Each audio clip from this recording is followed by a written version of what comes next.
이 구절은 우리가 정확하게 해석되지 못하는 경우가 참 많습니다. 먼저 우리가 이 믿음이라고 하는 이 단어는 성경에서 많이 사용되고 있는데요. 이것은 우리가 성경을 좀 더 주의 깊게 읽은 후에 이 말씀을 해석할 수가 있을 것입니다. 먼저 주님께서 내가 너희에게 이르노니 속히 그 원한을 풀어주시리라. 그러나 인자가 올 때 세상에서 믿음을 보겠느냐 하십니다. 예수님께서 무엇을 권면하셨습니까? 오늘 이 말씀 이전에 1절부터 7절의 말씀을 보게 되면은 우리가 항상 기도하고 낭망치 말해야 될 것을 비유로 말씀하신 것입니다. 그러면서 어느 도시에 하나님을 두려워하지 아니하고 사람을 무시하는 한 재판관이 있었다는 것입니다. 그런데 그 도시에 한 과부가 있었는데 억울한 일을 당해서 아무리 항소를 해도 그 원한을 풀어주지 않고 무시해버리는 것입니다. 자, 그래서 이 과부는 계속해서 끈질기게 그 재판관을 찾아갔습니다. 그때 이 재판관이 생각하기를 이 과부가 나를 너무나도 번거롭게 하는구나. 저 사람이 원한을 풀어주지 않으면 계속해서 끈질기게 나를 번거롭게 할 것인데 내가 못 살겠다. 그래서 그 원한을 풀어줘야 되겠다. 그래서 이 재판관이 그 불쌍한 과부의 원한을 풀어주었다라고 하는 그런 내용입니다. 그러면서 하나님께서 그 밤낮 부르짖는 택하신 자들의 원한을 풀어주시지 않겠느냐, 너희에게 오래 참으시겠느냐 하시면서 오늘 본문의 말씀입니다. 내가 너희에게 이르노니 속히 그 원한을 풀어주시리라. 그러나 인자가 올 때 세상에서 믿음을 보겠느냐 이렇게 말씀을 하고 있습니다. 자, 여기서 말하는 믿음, 인자가 올 때 세상에서 믿음을 보겠느냐 이렇게 말씀하셨을 때 이 믿음이 과연 어떤 믿음을 말하는 것이냐 하는 것입니다. 우리가 이 말씀을 잘못 해석을 하게 되면은 주님께서 올 때 세상에 믿음의 사람들을 볼 수가 없다 이렇게 해석을 할 수가 있습니다. 그러나 이것이 전부가 될 수는 없다는 말씀입니다. 왜냐하면 예수님께서 재림하실 때 물론 휴거될 성도들도 있지만은 이 땅에 남아서 7년 대환란을 통과해야 될 그런 많은 영혼들이 있습니다. 그런데 우리가 계시록에 보게 되면은 7년 대환란을 통과한 성도들이 종려나무 가지를 들고 하나님 앞에 서 있는 것을 보게 되는데 그 숫자가 헤아릴 수 없을 만큼 많은 숫자라고 요한계시록에 기록하고 있는 것을 보게 됩니다. 사람으로 능히 셀 수 없는 수없이 많은 사람들이 7년 대환란을 통과해서 그들이 구원받아 주님 앞에 나온 것을 보게 되는 것입니다.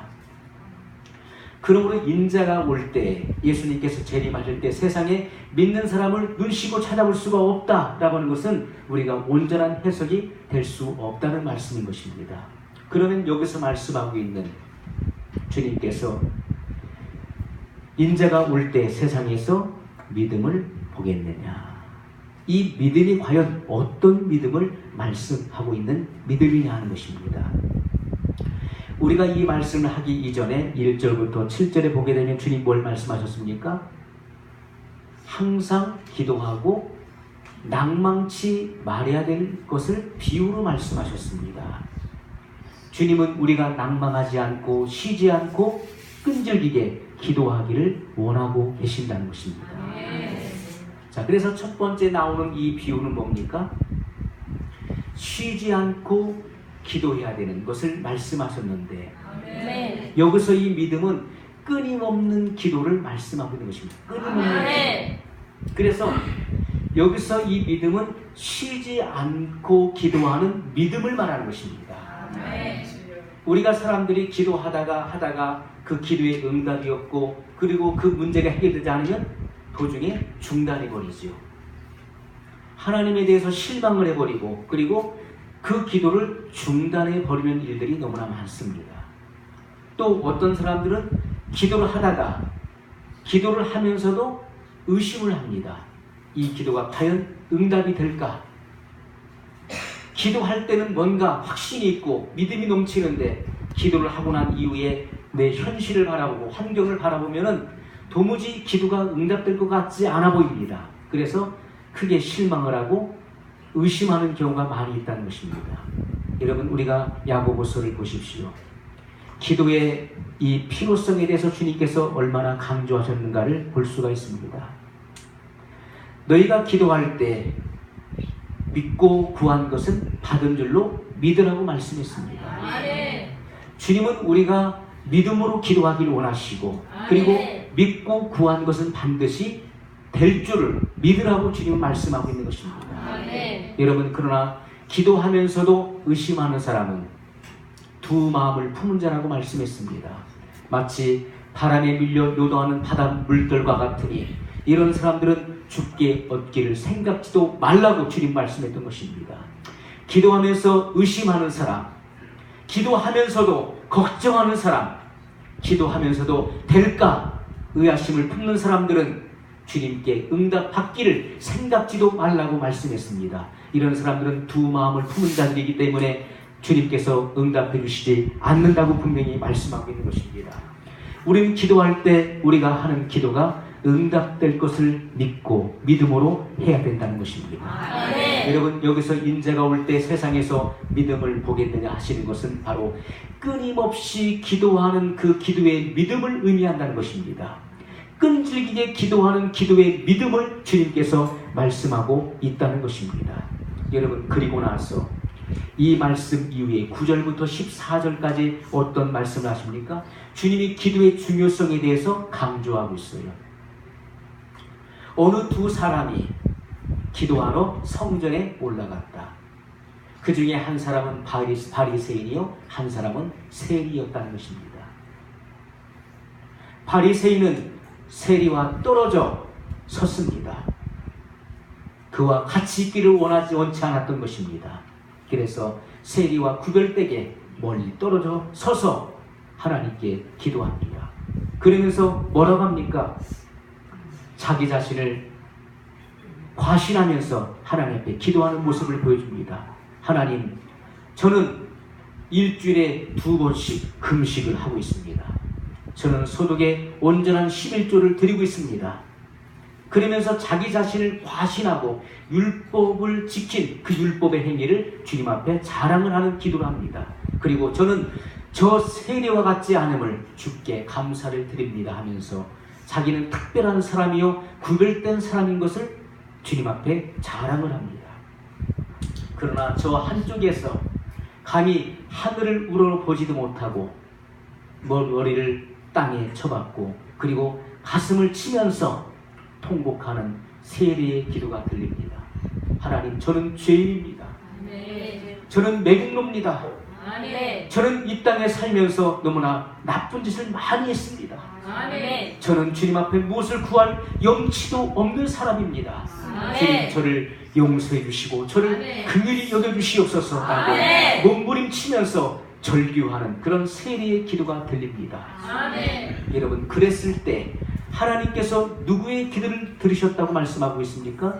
바로 세리의 기도를 들으셨다고 성경은 분명히 말씀하고 있다는 것입니다.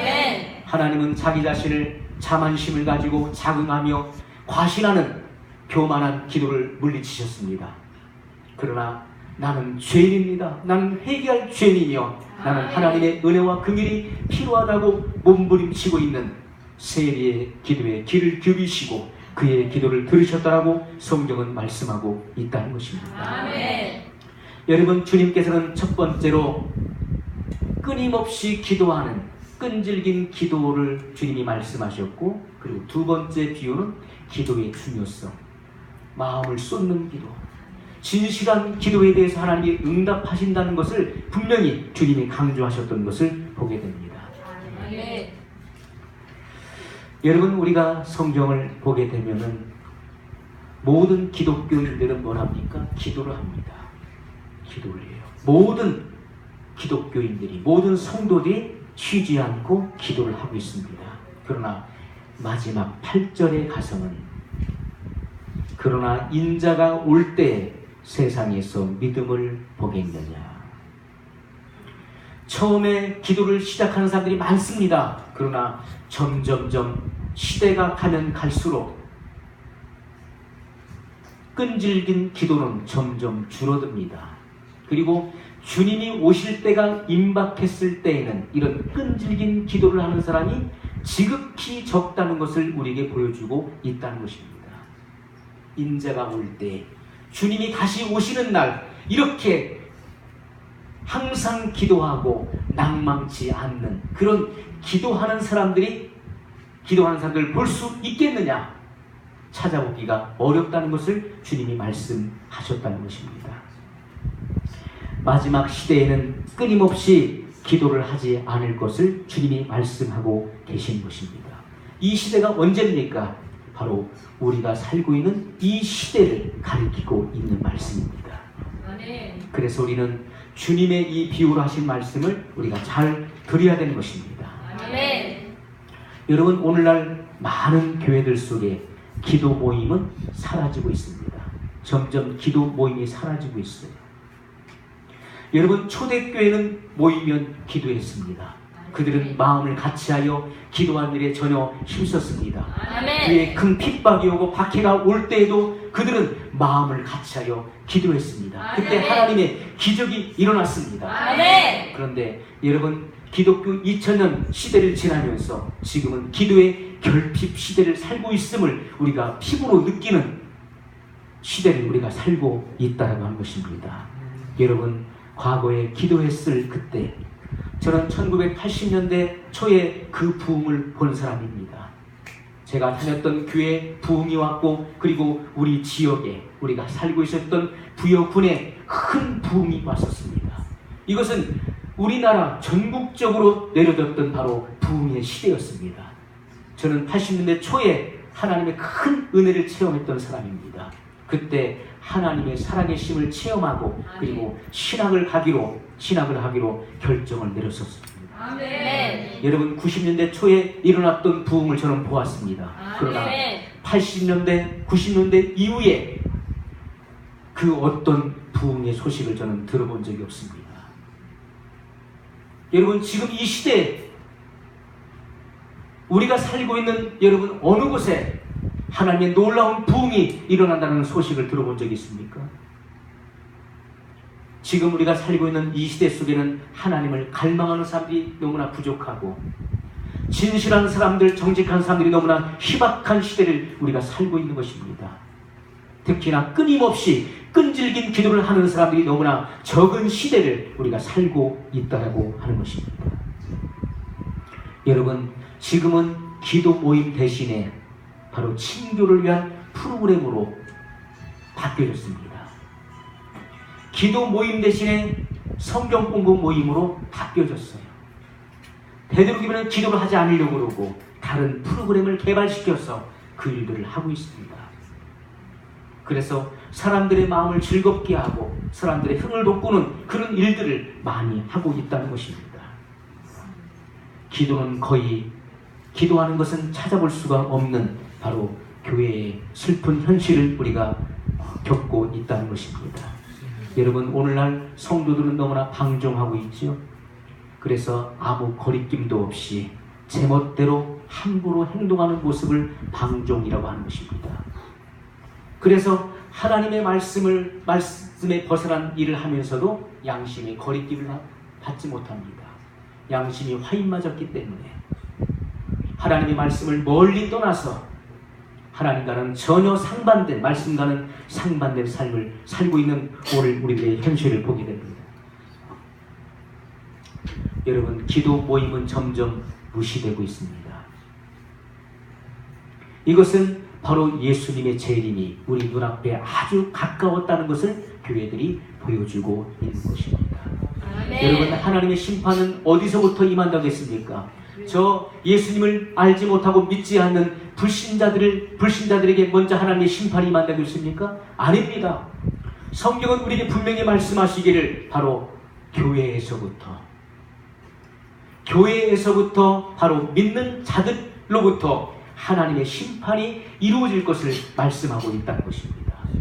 그러므로 우리는 이 시대 경각심을 가져야 되는 것입니다. 내가 하나님 말씀에 붙어 있는가, 아니면 하나님 말씀을 멀리 떠난 삶을 살고 있는가. 여러분, 우리가 믿음에 있는가, 우리 자신을 스스로 시험하여 확증하고 검증해야 될 것입니다. 오늘 여러분, 오늘날 많은 목회자 또 주의 종들 그리고 성도들이 어떻습니까? 우리의 삶을 들어가 보면은 주님과 교제하고 주님과 교통하는 시간보다는 TV에 빠져 있고, 그리고 컴퓨터나 또 세상 오락이나 그리고 유튜브 동영상에 너무나 심취되어 있는 모습들을 보게 됩니다. 우리가 마땅히 성도로서 주님과 깊이 교제하고 그 말씀을 읽고 말씀을 묵상하고 주님과 교통하는 교제하는 삶을 살아가야 함에도 불구하고 이 어두운 현실 속에서 우리는 어떻습니까? 우리는 세상의 향락을 똑같이 누리려고 합니다. 세상 사람과 전혀 별 다를 것 없는, 구별되지 않는 그런 삶을 살아가고 있다는 것입니다. 오늘날 많은 성도들이 TV에 심취되어 있습니다. 유튜브에 빠져 있습니다. 그리고 오락에 빠져 있습니다. 컴퓨터에 많은 시간들을 보냅니다. 하나님을 예배하는 것보다도 주님 앞에 기도하고 말씀을 읽는 경건한 시간보다도 세상에 심취되고 빠져있는 시간들이 훨씬 더 많다는 사실을 우리가 보게 된 것입니다. 여러분, 그러므로 오늘날 많은 사람들로부터, 성도들로부터 기도는 무시되고 외면당하고 있다는 것입니다. 이것이 바로 말세를 살고 있는 우리의 현장을 그대로 보여주고 있는 것입니다. 여러분, 예수님께서 재림하시기 전에 교회들이 기도가 없어진다는 사실을 보여주고 있는 것입니다. 점점 이제 여러분, 시간이 가면 갈수록, 해가 갈수록 교회 속에서 기도 모임을 찾아보기가 어려운 시대가 더 임박해질 것입니다. 점점 교회들 속에서 기도가 사라져가고 있습니다. 점점 기도의 모임이 사라져가고 있다는 것입니다. 믿음이 없는 사람들은 그렇게 이야기를 합니다. 교회에 가자가면 교회에 가봐야 예배밖에 더 드리겠냐? 지금 교회 가봐야 기도밖에 더 하겠냐고. 난 안 간다고. 여러분, 예배 밖에 그리고 기도 밖에 하나님의 살아계심을 체험하지 못했기 때문에, 기도의 기쁨을 경험하지 못했기 때문에 이 시간에 교회 가봐야 기도밖에 더 하겠느냐? 나는 교회 가지 않을 것이다. 이 시간에 교회 가봐야 하나님 앞에 찬송하고 그리고 예배밖에 더 드리겠느냐? 난 안 간다. 믿음이 없기 때문에, 거듭나지 않았기 때문에 예배를 외면해버리고 기도를 무시해버리는 그런 경시하는 현상이 나타나고 있다는 것입니다. 이것이 바로 내가 마지막 시대를 살고 있다는 증거를 보여주고 있다는 것입니다. 예수님께서 기도의 중요성을 얼마나 강조하셨는가를 보십시오. 여러분, 각자 하는 기도, 개별적으로 따로따로 하는 기도는 기도 모임의 힘과 능력을 넘지 못하게 되어 있는 것입니다. 따라서 하겠습니다. 각자 하는 기도는, 개별적으로 하는 기도는 기도 모임의 힘과 능력을 넘지 못한다. 아멘. 여러분, 개인적으로 아무리 열정적으로 기도한다 할지라도 그 기도의 힘과 능력은 단체 기도의 힘과 능력을 뛰어넘을 수 없다는 것입니다. 그것이 성경에 나옵니까? 나오지요. 많은 사람들은 그렇게 말합니다. 뭐 혼자 기도하나, 여럿이 기도하나, 뭐 똑같은 거지 뭐. 그렇게 이야기를 합니다. 집에서 내가 기도하든지 아니면 교회에서 여러 사람이, 성도들이 모여서 기도하든지 뭐 똑같은 거지, 이렇게 생각하는 분들이 있다는 것입니다. 여러분, 이것은 기도의 능력을 모르는 것입니다. 그리고 너무나 게으르기 때문에 기도의 체험을 하지 못한다는 것입니다. 여러분, 우리가 예수님께서 이 기도의 중요성에 대해서 하시는 말씀을 잘 들어보십시오. 진실로 다시 너희에게 이르노니, 주님은 다시 말씀하십니다. 진실로 다시 너희에게 이르노니 너희 중에 두 사람이 땅에서 합심하여 무엇이든지 구하면 하늘에 계신 내 아버지께서 저희를 위하여 이루게 하시리라. 네, 땅에서 누가요? 두 사람이. 이것은 바로 교회를 의미하는 것입니다. 너희 중에 두 사람이 땅에서 합심하여 무엇이든지 구하면 하늘에 계신 내 아버지께서 저희를 위하여 이루게 하시리라. 그러면서 더 중요한 말씀이 나옵니다. 두세 사람이 내 이름으로 모인 곳에는 나도 그들 중에 있느니라. 그렇게 말씀합니다. 여러분, 두세 사람이 모인 곳은 어디를 말하는 것입니까? 바로 교회를 의미하는 것입니다. 교회에서 두세 사람이 모여서 주님의 이름으로 기도할 때 그 기도는 반드시 응답된다는 사실을 주님은 말씀하고 있다는 것입니다.